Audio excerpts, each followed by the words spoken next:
Tom, it's a pleasure to have you back, and I hope I didn't make you wait too long. Good afternoon, Chairwoman Lynch. No, not at all.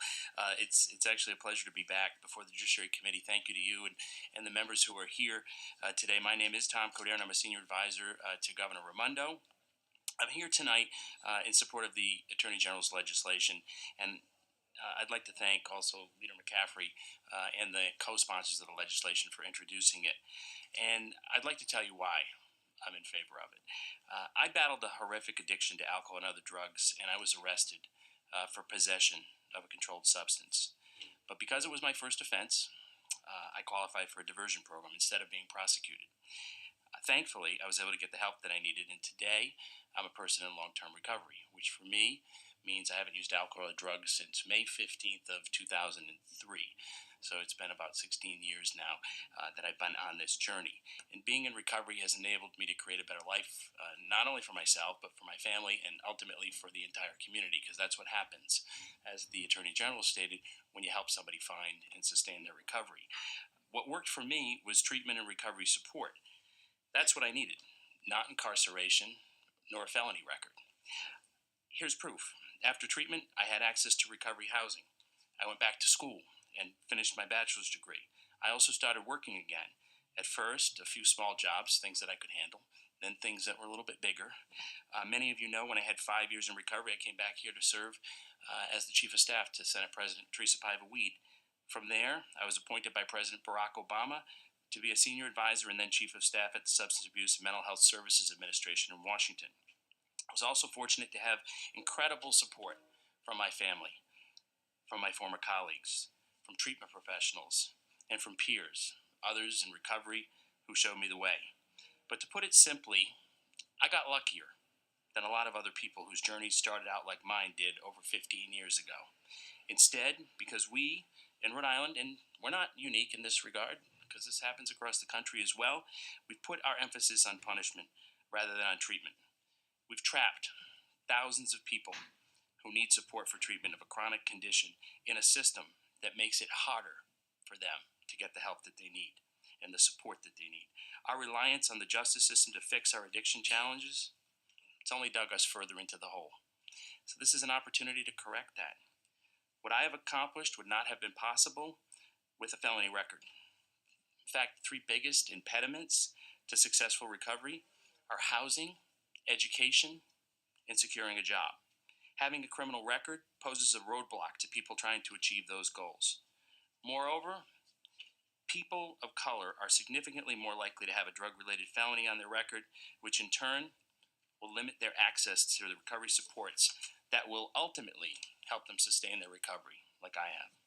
It's past time to address the disparities, and the legislation that's before you tonight will make significant progress on that front. Addiction doesn't discriminate, so we should correct this injustice too, and make sure that people of color are no more likely to end up with a felony or multiple felonies on their record. There were 1,111 felony drug cases brought in 2018.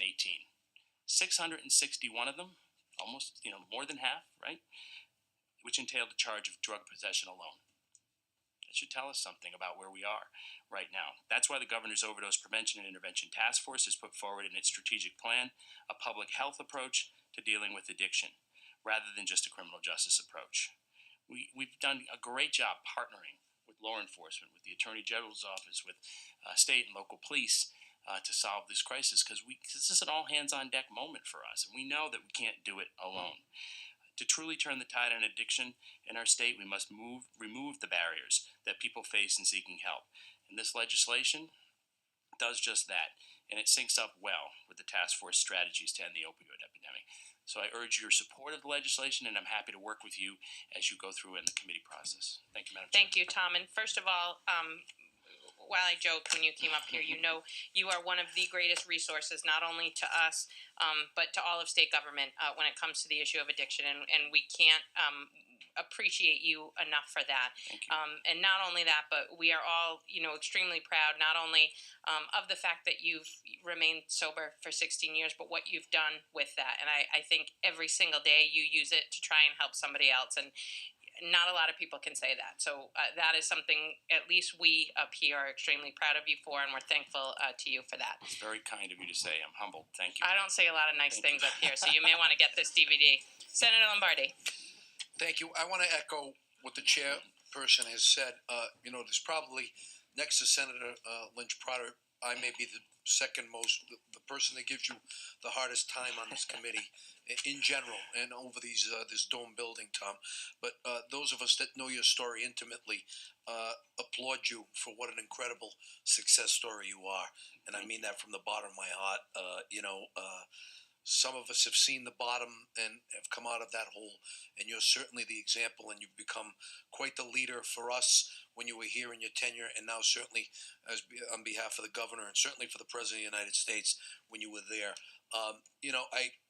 When I looked at this bill, I said, it's not sexy enough to make the front page of the paper, but this is precisely the kind of work that we as a legislature should be doing, and precisely the kind of work that I think is necessary to save lives. Because I'm dealing, not me personally, I'm dealing with a client right now, and I got to see firsthand truly what addiction can do to someone right now. And he's a young father, and the grandmother is pleading with me right now.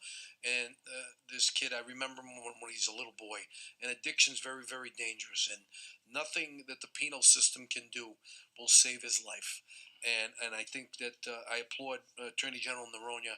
I applaud the leader for bringing forth this common sense, realistic approach to handling drug addiction and drug possession.